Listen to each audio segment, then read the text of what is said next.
We're the Benchwarmers. Welcome back. Back 1 week after our last episode, which I missed. Gabe, how you doing, buddy? I'm doing great. This is a really exciting episode we have today. I'm Thanks for holding down the fort while I was yeah, away. yeah. You're back from Club Med. I wanted to ask, did you get like one of those '90s Club Med T-shirts? I didn't, but so this was my first experience at Club Med, and maybe this is like this is well known about it type thing. But there are like themed days where you're supposed to dress up as a certain thing, like flowery dresses or black and white or whatever. And one of them is like the Club Med number 45, and it's just like seems like a pretty blatant opportunity for them to just sell you a shirt that has that number on it. Hmm. But people are really into it, and on those days they were really dress the nines on it, and it's just like that's the vibe. It's definitely a place that has a vibe. It Yeah. has a special vibe. And for the staff, that uh, week is like never-ending hell. It's like every week is the same thing over and over and over again. yeah, I would say that the relationship between guests and staffs is much more egalitarian than any hotel I've stayed at least. But it was a nice vacation, nice time to get away. But I am very excited to be back here. Thanks for you and Michael for holding down the fort last week. We had a Yeah, great episode. it was a fun episode. I think we got into it, but this week we get into it in an entirely new way with perhaps the first Menschwarmers guest ever to be played by a cast member of The Simpsons. That's right. So we have an interview coming up at the other second half of this episode with legendary Detroit sports writer, legendary memoirist, and author Mitch Albom. Legendary Tuesday guy. Legendary Tuesday guy, legendary lyricist, something we talk about with Mitch Albom as well. Mm-hmm. Very excited to have him on. We had him on in part to talk about his recently published book, The Little Liar, which is about the Holocaust, which is about a trio of Greek Jews from Saloniki and their time in the Holocaust and afterwards. It's sort of a parable about truth and what it means to have that truth manipulated for these characters, what it means It's to... very prudent in the Donald Trump era, I think is sort of what Mitch gets into in the conversation. Yeah, that's right. And I should say, this is a little more literary episode of Benchwarmers than we usually do, sort of out of our sports remit a little bit, but Mitch is obviously a huge, legendary sports writer, so we want to it's have a him on to talk little, about that as well. It's just a little bit literary corner, but Mitch has been a sports writer for 40 years now. He started in 1983, and he worked for the Detroit Free Press almost nonstop since then, in addition to publishing several novels, several nonfiction books, and doing really, really well for himself. But he's still pretty Jewish, Yeah. which is pretty exciting to get him on this call and have a lot to talk about with Mitch. But first, there's a lot of sports news we have to catch up on. James, sort of the first news for anyone who's an F1 fan. Not only did the F1 season, it starts in 3 days this weekend. It's Tuesday, starts on Friday this coming week. But the Netflix show starts on, does this start on February 29th? Does it start on Leap Day? That would no, be it starts the day after Leap Day, March 3rd. But the very popular Netflix show Drive to Survive had its first episode of this past season almost entirely about the Stroll family. Oh, really? Yes. Lance, we talked about it sort of at length on this podcast, but Lance broke both of his wrists about 2 weeks before the season last year and had some, I don't want to say like secret, but sort of poorly described experimental surgery that allowed him to perform and race a 300-mile-an-hour car with insane G-forces and not break his wrists again. And the episode really focused on sort of his relationship between him and his dad, who owns the team, Lawrence Stroll, schmutta billionaire from Montreal. About, it was very much a father-son story about performance and pride and nachas, in the family. Mm-hmm. So I'd recommend anyone who hasn't followed Lance and Lawrence Stroll to head on Netflix and check out season 1 of this new season for a pretty good story involving Jews. Episode 1, yes. Yeah. Episode 1 of season 6 for a pretty good Jewish story there. That's great. I'll definitely check it out. I've watched a little bit of Drive to Survive and some of its sort of sibling series. We had Dan Rappaport on last year to talk about the golf one, and I guess there's a tennis one, and I don't know what else, but there's a NASCAR one now. Yeah, that's all about the heroes, far from Jewish the heroes of NASCAR. Yeah, The Heroes of Niskar. Netflix has sort of like cornered the sports documentary market in some ways, They're but trying to. Like unfortunately, well, I guess the Drive to Survive and its sibling series I think are nice because they don't just focus on one person. Like they take a more ecumenical view.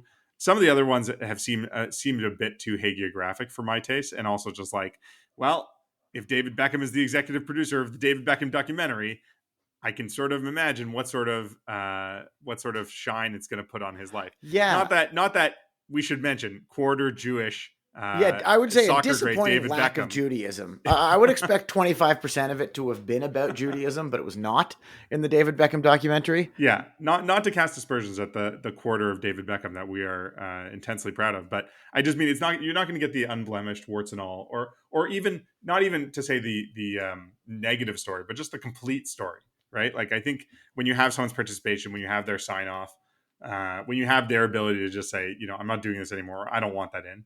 It's a little, I don't know, it's just it makes it that it's not like a historical capsule. Do you know what I mean? No. It's not And it's not Errol Morris going out there and capturing film and cutting it together. It's like it's like, well, this guy has a story to tell, and I mean, I don't know, I autobiography think memoir has its own purpose as well. Obviously, it just David changes it. Beckham is, I think, a bit of a rash example. The heroes of Niskar are making this show because they want to bring Niskar to a larger, larger audience, and David Beckham doesn't really need that. Right, right, That David Beckham documentary is sort of a maintenance mode, right. whereas the heroes of Niskar want to get out of the Frasier meme we keep quoting. Just a few other sports items from the last few weeks we want to mention as well. We wanted to give a shout out to Ben Schulman, Toronto-born son of Dad, son of I think the widely accepted as best baseball sportscaster Dan Schulman, who is going to be the new radio voice for the Toronto Blue Jays. There was a nice I've been profile on watching Ben that was written by Mike Wilner, I think over this weekend, where former Mike, guest Mike Wilner. Let's not forget that. that's right, who had been briefly the radio voice and sort of going over the history of really how the Jays and the communications team had sort of screwed around the radio team and not giving them support. So hopefully Ben has that support and has the ability to become a longtime guy. Obviously, he's a young guy, probably. I don't really know him personally, but late 20s or early 30s, I would imagine. So he has the opportunity, I think, to be in this role for a long time if he chooses to be. And I hope he has the support to do that. I think we've all enjoyed hearing him call games the last few years. He's got a good cadence. He sounds like his dad to a certain degree, so I think there's a certain amount of familiarity with that that I appreciate. I agree, and I think it's going to be we should get him on the show and hear all about that.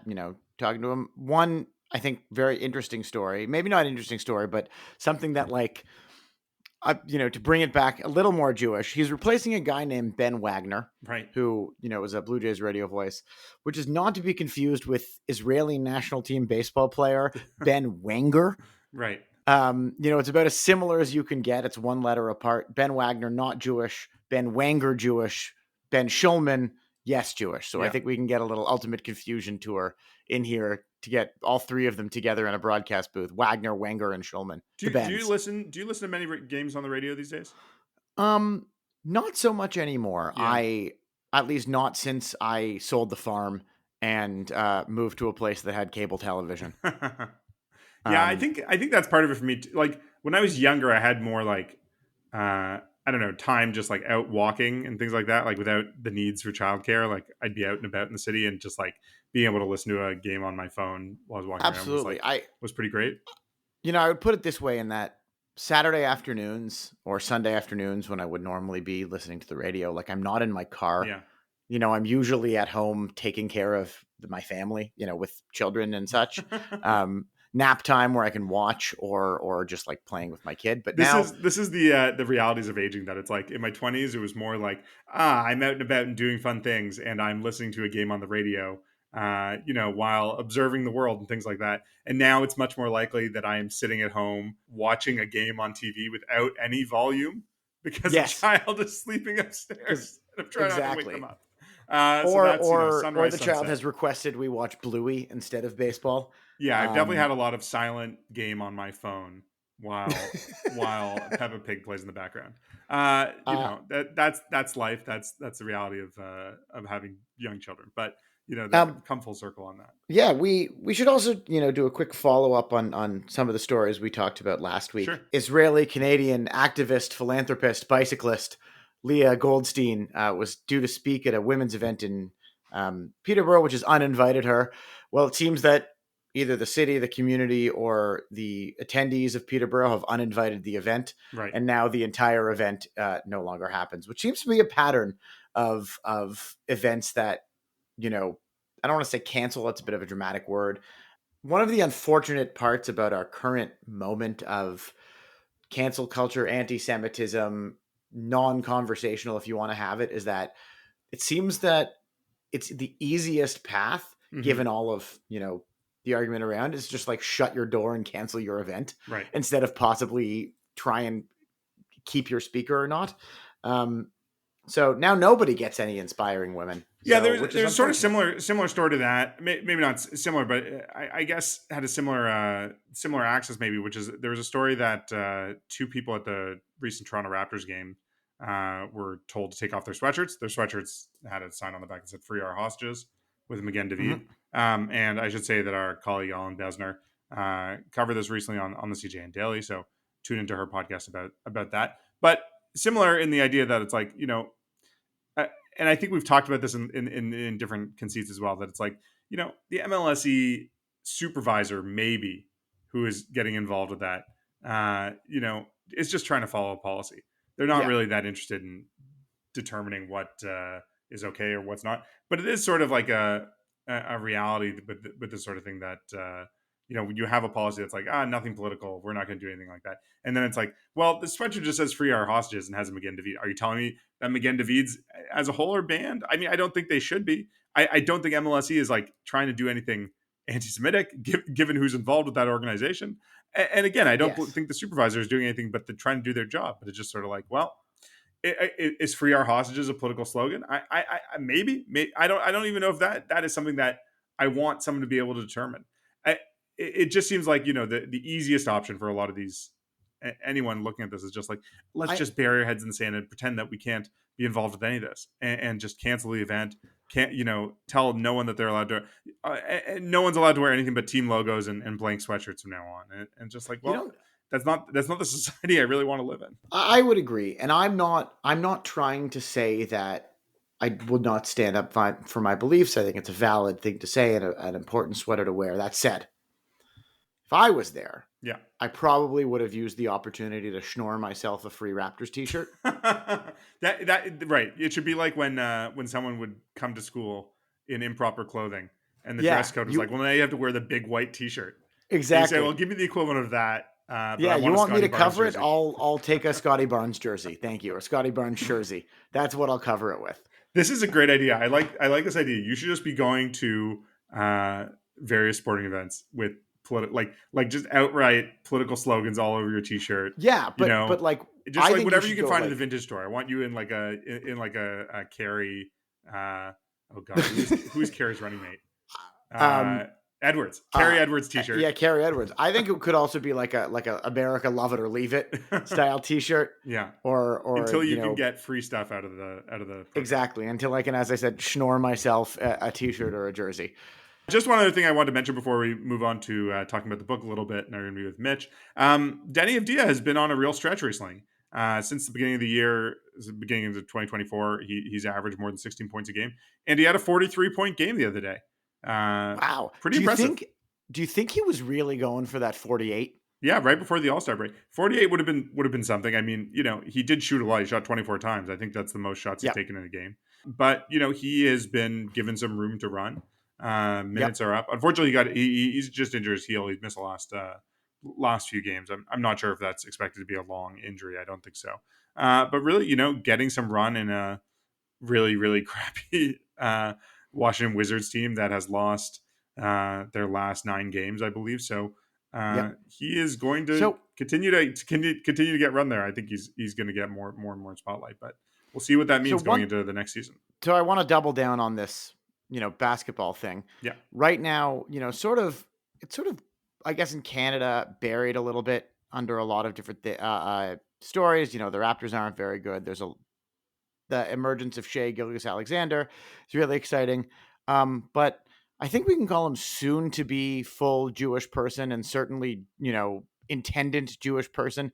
Domantas Sabonis is having like an all-time good power forward season. Oh yeah, for sure.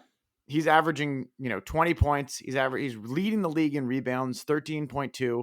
And he's averaging 8.5 assists. Yeah. So, I know they've got win shares, is like a really complicated stat that, a bunch of different people come up with to determine somebody's total impact, but he's actually fourth in the league in win shares. Wow. Domantas Sabonis, ahead of Luka Doncic, ahead of, Anthony Davis, ahead of LeBron James, ahead of Kawhi Leonard, ahead of Jason Tatum. Like a lot of the sort of stars of the NBA, you've got Jokic, Giannis, Domantas Sabonis, right. Having like a truly, truly transcendent season. And he's still not old, right? Yeah, absolutely. He's still only he 27. came seventh in MVP voting last year. Hard to say if he'll get MVP votes this year just because it's a crowded field. But he's continuing to be on the rise. Hopefully, he can get the Kings to go a little further. And we should say the reason, or at least a big chunk of the reason he converted was his wife is Jewish. Recently brought to our attention by a listener on Twitter, is that also probable MVP vote garner Jalen Brunson, also married to a Jewish woman. We were sent a picture of her ketubah with Jalen Brunson, which would be very bizarre if someone adopted that as if a non-Jewish person ever started doing that. I would find that started doing ketubahs. Yeah. Is there like when you did your ketubah, did you write your own speech, or did you like pick from a list of like things that could, prayers or words the ketubah could say? I would say that officially we got the standard ketubah. And like unofficially, we made agreements about certain things that we would be responsible for. I would say more jokingly than as a formal legal contract. Well, yes, I just mean like my ketubah has a prayer on it, and the prayer is translated into both English and Hebrew. I wonder what Jalen Brunson's ketubah, if it came from like the standard list, or they like the standard, set template prayers, or they went deep on it. If you made Jalen Brunson's ketubah and you want to talk to us, please reach out. Anyways, let's leave it there on the sports news and talk a little bit about the book. So The Little Liar is out now and has been for a while. Mitch Albom is coming to speak up at Tzedek on February 29th. For anyone in Toronto, I think tickets are still available, or certainly they've been advertising it in the Shul newsletter that I dutifully read every week. Dutifully? Yeah, dutifully, absolutely. The book is about, focuses mainly on four protagonists, three of whom are Jews of Saloniki, two brothers, Sebastian and Nico, and their sort of childhood friend, Fanny, as well as the sort of Nazi commandant who is responsible for deporting the Jews of Saloniki. Mitch talked to us a little bit about this, that, he wanted to focus on Greece and Greek Jews in the Holocaust because Saloniki was this, exemplar of Jewish life that was totally wiped out. I've been there before, and it is, there's a museum of Jewish history that is just sort of heartbreaking in terms of reading about, these Jews who lived there for centuries, who built a huge community. Greece is one of the main countries to have been affected by the Holocaust. But as Mitch tells us, and he tells in the book, that's sort of part of the reason he focused on it. Yeah, absolutely. So I think it's definitely worth checking out altogether. But if you're someone who has a family connection to the Balkans, or really anywhere in that part of the world, I think it's definitely worth looking at just as a sort of time capsule of what life was like. And I think Mitch has, from what I can garner, I think, faithfully sort of adapted or fictionalized what Jewish life was like. But I agree, it's not something that I was really taught a lot about. It's not something that I knew a lot about because the teachers I had, or the Holocaust educators that I learned from were mostly Ashkenazi Jews from, Poland and other parts of Central and Eastern Europe. And it goes into, it was the most Jewish city in Europe for over 400 years. So the book, the action of the book takes place when the Jews of Saloniki are being deported to mostly to Auschwitz. And Nico, the younger brother, is well known within the community as a very honest child. and he is told a lie by the Nazis that he is sort of encouraged to repeat, employed by them to stand on the train tracks and tell the Jews who are being loaded into cattle cars that everything's going to be all right, that they're going to be resettled and reunited with their families. He doesn't realize that this is a lie that he's telling, but as a result of telling that lie and understanding the consequence of it, he becomes sort of pathological and unable to tell the truth again. It teaches about the Holocaust, I think, through three different perspectives. One is the older brother who is sent to Auschwitz, along with other relatives, and sort of what happens to them. So I think that's very emblematic of the obviously millions that were sent to concentration camps, and those who survived as well. The young girl is on the train and thrown off the train, and has a 5 year or 4 or 5 year stretch where she is on the run. She's a refugee. She's captured. Again, another big tenet of what happened to Jews in the Holocaust, are those who hid their identities, were hidden by Gentiles and other people in Eastern Europe. And then Nico, the youngest boy, who sort of loses his Jewish identity altogether. I mean, he knows who he is, but he sort of becomes a imposter, becomes a forger, and someone who sort of hides his own identity as a way to survive. So just very interesting perspectives, really an interesting parable, and what you would expect from Mitch Albom, who obviously has this amazing career as a memoirist and novelist. I watched an interview that he did with Malcolm Gladwell, where Gladwell said that he thinks Albom's probably the person who has made the most people cry in the world by virtue of their writing, which I think is a pretty impressive plaudit. Well, we made him laugh.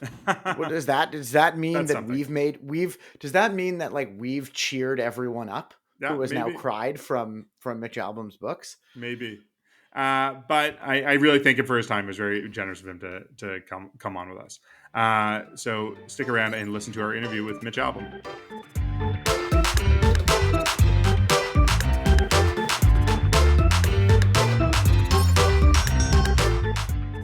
Don't take half measures when it comes to home security. Alarms and cameras work, but they'll only tell you that your worst nightmare just came true. Safety Screen by Metalex for windows and doors will keep your family safe and sound with real stopping power. They can't be cut, pried, or bashed in, so you can enjoy carefree ventilation in the spring and fall with peace of mind. And protect your fixed windows and doors with Rock Glass, an absolutely unbreakable clear covering. Call 416-638-2539 or visit metalexsecurity.com to book your free consultation. That's METALEX security.com. Remember, prevention is always better than the cure. We're very happy to be joined today by legendary sports writer Mitch Albom. Mitch, thanks so much for joining us tonight. Sure, happy to be here. Mitch, we're primarily here to talk about your new book, The Little Liar, and you'll be appearing at Bet Tzedek on February 29th to talk about that. I should say it's the same synagogue I'm a member of and got married at. So, very happy to have you at the synagogue. But speaking on behalf of the congregation, so the first question I want to ask you is, why did you want to write about the Holocaust now, or what prompted you to write about the Holocaust? Obviously, you've written a number of books that have moral issues and spiritual issues at their core, but this is a very Jewish issue and a very Jewish subject, obviously. And I would say I think probably the most directly Jewish book you've written. So what inspired you to write about the Holocaust now? Well, I grew up in a Jewish community. Many people were Holocaust survivors. They wore long sleeves in the summertime to cover the numbers that were on their wrists, and many members of my extended family have been affected by the Holocaust. And I think once I became you want to call it a successful writer, I felt that at some point in my career, I had an obligation to contribute a piece of literature that continued the tradition of talking about what happened then so that people wouldn't forget it. Because as you we're at a very dangerous tipping point in America where we're pretty much losing everybody who was actually really there during the Holocaust. And you now have a country in America where 1 out of every 5 young people basically believes the Holocaust was a hoax. And another 30% can't say for sure if it was a hoax or wasn't. So pretty much 50% of the country can't say with certainty, yes, the Holocaust happened. Well, that's very dangerous. And I wanted to write a story that would say, not only did it happen, but here's some shocking things you didn't even realize happened in it. And I just happened to tell it in a novel form so that, it would have a certain appeal. The I idea of truth and fiction sort of comes in, is directly a part of the story. The main character, I guess the title character's lie is the sort of part of what moves things along. He's the sort of titular little liar. Did you have a feeling of concern about how you fictionalized real things, or how you dealt with the truth of things that actually happened, but putting them together in a new way, in a fictional way? No, there have been many excellent novels written about the Holocaust, and they're, that are fictionalized versions of things that happen. I wanted to write a book about the truth as a subject. I tend to pick sort of themes when I'm going to do my books, and then I find the story that I think tells the theme. So, the five people you meet in heaven, I didn't set out to write a book about heaven.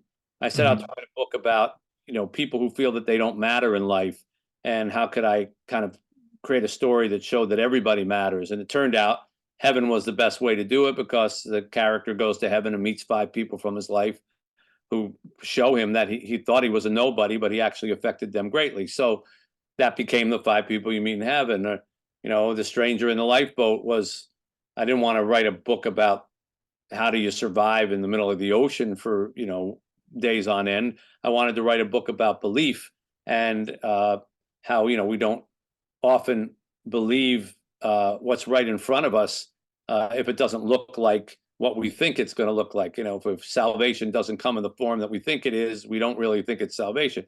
So with the little liar, I wanted to write a book about truth and how precious it is, and how we destroy it so willfully. And that's when I thought, well, this theme would be a good time to do that book set during the Holocaust that I've been thinking about, because never was there a time where truth was more a victim than during those years. And the book centers on a little boy who has never told a lie in his life, Right. lives in Greece. And when the Nazis invade his village, they find out about him, and they kidnap him and decide to use his honesty against him and against his people. And they trick him by saying, you can go back to your family very soon. All you have to do is just stand on the railroad tracks and tell the people who are getting on the trains that they're going to new jobs and new homes. Everything's going to be good. And then they'll believe you because you don't lie. And then you can go back to your family. And thinking that he's telling the truth, he does this day after day. And people willfully get on these trains. And only on the very last day does he see that his own family is being shoved inside a boxcar. And he finds out that these cars are actually headed to Auschwitz. And from that point forward, he loses the ability to speak the truth ever again. He's not allowed to go, and he's left behind. And it follows him as he gets older, a pathological liar, because he can't tell the truth anymore because of the consequence of it. So it really is a parable about the truth, and it doesn't all take place during the Holocaust, only about a third of it. But it certainly shows what the lies of that period, how they affected the people for years and decades to come. I wanna double click on something you said earlier. I notice a lot of the story, and maybe some of your books all have a big theme of community in them. And specifically, outside of Kevin Youkilis as one example, the Greek Jewish community isn't one that gets talked about a lot. I'm curious, why did you choose to set the story in Greece, of all countries affected by the Holocaust? Well, for a couple of reasons. I lived in Greece when I was young, and so I knew a little bit more about it than, maybe I would have otherwise, and knew about the Holocaust that took place there. And I realized that most people don't. That's exactly what Right. I'm saying. And I thought, well, I want to write a story that is going to have people saying, I didn't know that there was a Holocaust in Greece, to kind of make the point that, yeah, not only is it not a myth, but you're still 80 years later discovering things about it that you didn't even know. That the biggest Jewish population city in all of Europe was Thessalonica, Greece. Right. It wasn't Lodz, Poland. It wasn't Paris. It was Thessalonica, Greece was almost 40% Jewish before the war, and it was completely wiped out. And so I was glad, and I'm glad that the book, which has been very well received, knock wood, a lot of the comments I get are exactly that. Wow, I didn't know that stuff took place in Greece. I thought Greece sat out the war. I didn't even know that the Nazis were there. So it had the double effect of, being personal to me, but also being able to tell a story that wasn't just the da da da of Auschwitz. The familiar book that begins on Kristallnacht and ends with the liberation of the concentration camps. Not that those books are wonderful, but they've been written before, and I was looking to try to tell a story that hadn't been done before. Just switching gears a little bit, Mitch. We talked about you a couple of years ago. We put a list together of our favorite Jewish sports songs, and of course, "Hit Somebody," the hockey song that you wrote with Warren Zevon, was on that list. There's even a Spotify playlist that we put together with all the great Jewish sports songs. How long is that? Longer than you think. I mean, there's a lot of it was just Jewish writers or Jewish lyricists, not necessarily. It's like the joke from Airplane. Yeah, really. How did you end up writing a song with Warren? Well, Warren and I became friends through a band of writers that I play with and played with back then and still do, called the Rock Bottom Remainders, which is Stephen King and Dave Barry, Amy Tan, Ridley Pearson, Scott Turow, James McBride. Over the years, Frank McCourt and Barbara Kingsolver and many, many other writers. And it's not a very good band. That's a pretty bad band. But with Dave Barry, how could that be? Well, it's a funny band with Dave Barry. But we do get a lot of people to play with us because a lot of musicians are very interested in writers and writing and books. And Warren Zevon was no exception. Warren was one of the best, most well-read people I've ever met, and been to his house, numerous times in the past. And it's just books. It's books, Right. books everywhere. It was books, books, books. So he and I became friendly, and he called me out of the blue one time, knowing that I was a sports writer, and said, Mitch, I want you to write me a song about sports that's never been done before. And I said, it's never been done before? Yeah. I said, you don't care what it is? No, just as long as it's never been done before. I said, how about a hockey goon? I said, I don't think anyone's ever written a song about a hockey goon before. And he said, perfect, write it. So that's who Warren was. And I kind of wrote this song. And when I came out to California one time, we got together. Warren showed up with a big case of Mountain Dew, which he drank way too much of. And we spent a couple hours finishing the music and putting it down. And we had a good time laughing about it. And it began with, he was born in Big Beaver by the borderline. He started playing hockey by the time he was 9. And it was based on actually Bob Probert, the Red Wings, Detroit Red Wings. That was my next question. Yeah. Forcer, whose career I chronicled, all during. Sure. And I used to sit up in the old Joe Louis Arena. The press box was the very last row of the building. It was the highest row in the building. You're right. We were right up against the rafters of the building, and so the crowd was in front of us. And during those games, if it was like the second period, and if something slowed down, there's a little lull on the ice, the action was just puck was just going back and forth. This guy would always rise up and scream, "Hit somebody!" He was just getting bored, and that was the Detroit way. It was just hit somebody. And I just thought that was a funny line, and so I ended up writing a song about how this hockey goon. That's what they always screamed at him, and they screamed at him, and it was Warren's idea to have him die in the end. Right. And that's the fate of many a Zevon protagonist. They don't make it to the end of the song. But there's a funny finish to that. So Warren, we finished writing it in my house, and that's it. And it's just something that we did. I never expected him to do anything with it. So about 6 months later, I was in the South Pacific with my wife on a vacation, some little island, I can't even remember where. And the phone rings, and it's Warren Zevon calling, and he says, "Mitch, sorry to bother you. I'm in the studio with Dave and the other Dave, and we're I want to know if I can change a word in the song from to the." And I said, "What are you talking about?" He said, "The hockey song, hit somebody." I said, "You're recording it?" He said, "Well, what do you think I was going to do with it?" I said, "Who's Dave?" He said, "Letterman." And who's the other Dave? He said, "Crosby." And I said, "Paul." And I said, "Who's Paul?" He said, "Schaefer." And I said, "You're in the studio with Paul Schaefer and David Letterman and David Crosby?" He said, "Yeah." And that's how I found out that he was recording it. I had no Wow. idea. And so, I got a copy of it a few weeks later, and it's great. And it was released as like a single in Canada, and actually it was on the charts, and the small charting of a song in Canada, as you might imagine, a hockey. Sure. Well, we don't get a lot of songs that mention Saskatoon, you know? Yeah, no, that's true. We wanted to ask you this. I know you mentioned it was Probert, but we're always on the lookout as a Jewish sports athlete for Jewish sports heroes. Can we get a ruling on whether or not Buddy can be canonically Jewish? If it makes you happy, sure. Sure. Very happy. Mitch, before we wrap up, we just wanted to talk to you a little bit about being a sports writer. I know you've mentioned otherwise that you sort of got into the business of sports writing by accident.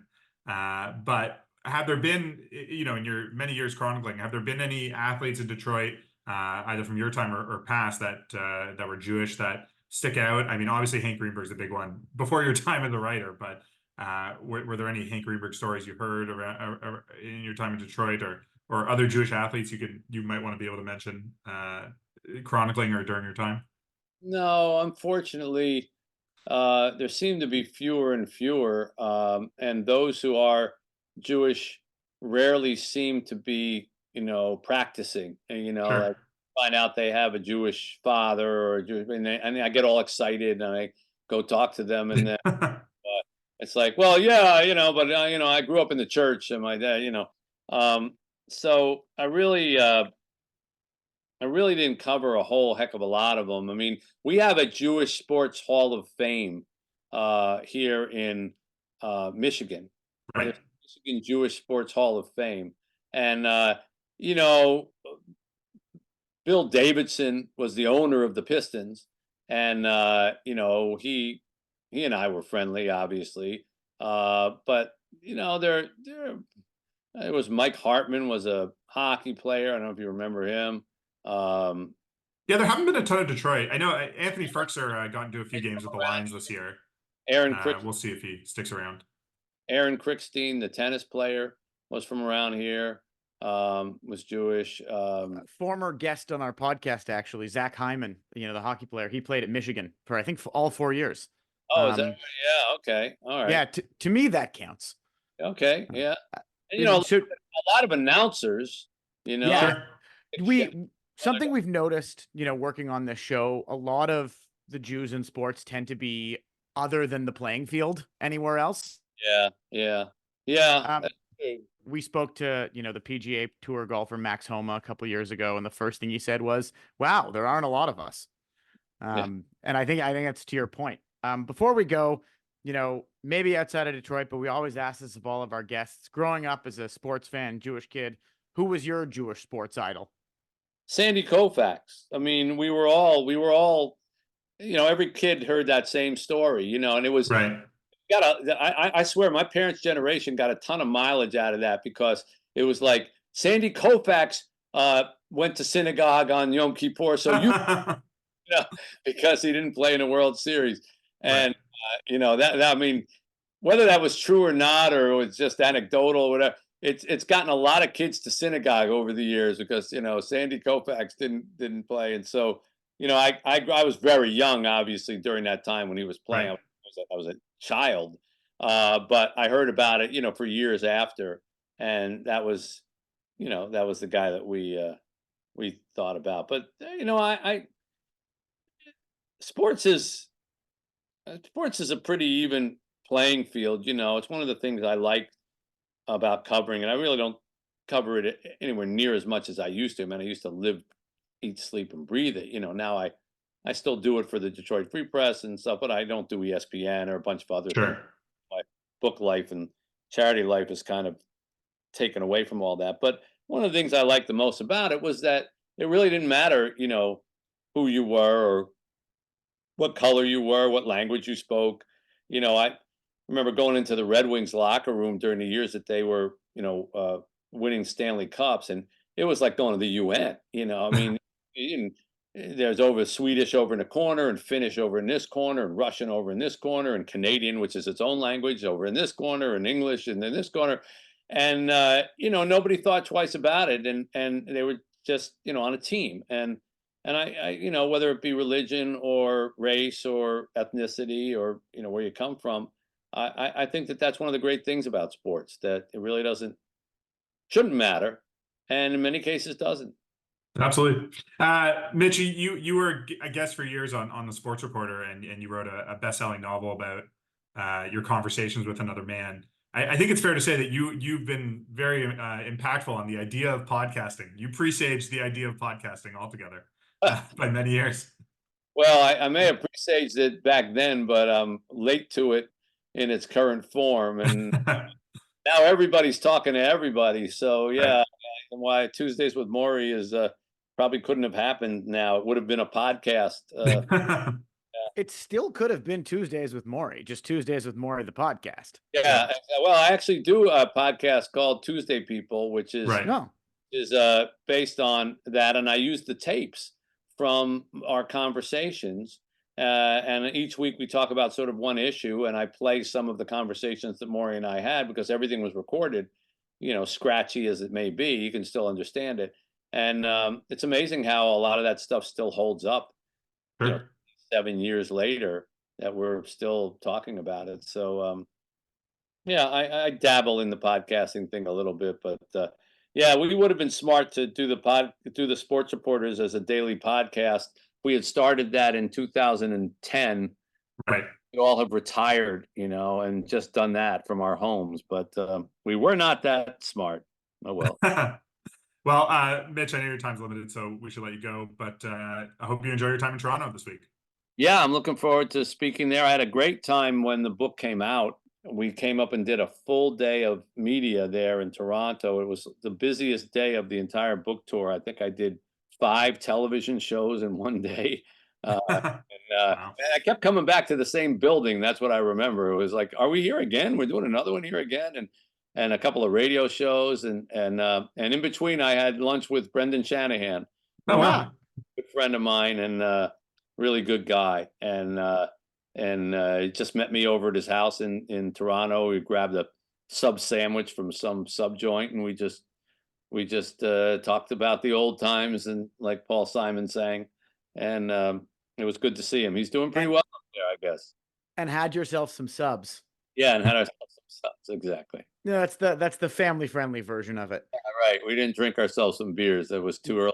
I mean, that sounds fantastic. We'll welcome you again. There's a lot of Jewish people here, so there's a lot of media. I think is extremely interested in these stories. Well, if this airs before Thursday night, then come on out to the event, which I think is 6 o'clock, I think. Yeah, at setting. That's right. And we'll make sure in the show notes it has the correct time. Yeah, one way or another. Will you be there to come see if any of your wedding guests are still hanging around? I think they got the boot at 1 a.m. on the day of the wedding. Anyways, thanks so much, Mitch. Anytime, guys. Thanks very much for having me. What's a Canadian farm boy to do? It's somebody. What else can a farm boy from Canada do? It's somebody. What's a Canadian farm boy to do? It's somebody. What else can a farm boy from Canada do? Well, a huge thanks to Mitch Albom for coming on our show and telling us about his book and a little bit about his career. Got real deep in the Zevon there, but Yes. as part of it, I just sort of want to and thank him, congratulate ourselves, and note that we've officially entered another Jewish fictional character into the canon. Oh, yeah. Buddy from the song Hockey Song, Hit Somebody, as we talked about, is now officially Jewish. Sure. For those who add to the Wikipedia fictional Jewish athletes, he's on the list. Now we've created a new, we've canonized. According to the author. According to the author. That's right. We've gone to the source.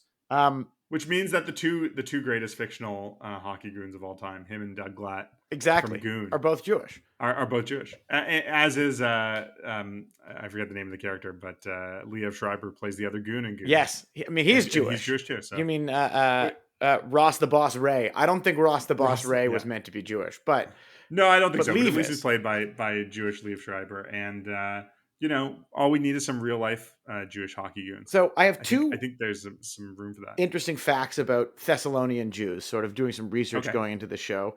One of them is relevant to our previous show. So one of the most notable Thessalonian Jews, or of Thessalonian descent from his parents and grandparents, is Hank Azaria, who did indeed play Mitch Albom in the Tuesdays with Morrie movie. That's one. Wow. Very two. Cool. Well, I would love to have Azaria on just to talk about Brockmeyer. Oh yeah, really that's Jim Brockmeyer himself. That's true, Jim Brockmeyer himself. We'll if he could do it in character, like just doing Brockmeyer in character would be. We'll have Mike. We could end the podcast. We'll have our producer Mike look into that. If anyone out there listening knows Hank Azaria and thinks he'd be down, let us know. But our other fun fact: a few years ago on this show, we did a sort of a bracket of the greatest Jewish doctor of all time. And we declared it as a tie between Henry Morgenthaler and Maimonides. Those were our number 1 and 2, but we missed a Thessalonian Jew, a man named Isaac Carasso, who was notable in that he was a doctor or a physician of some training. I'm not quite sure what Greek medical school was like in the 19th century.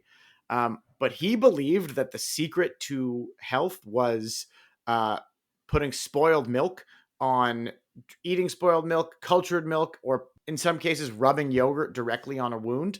And so he founded the company Danone.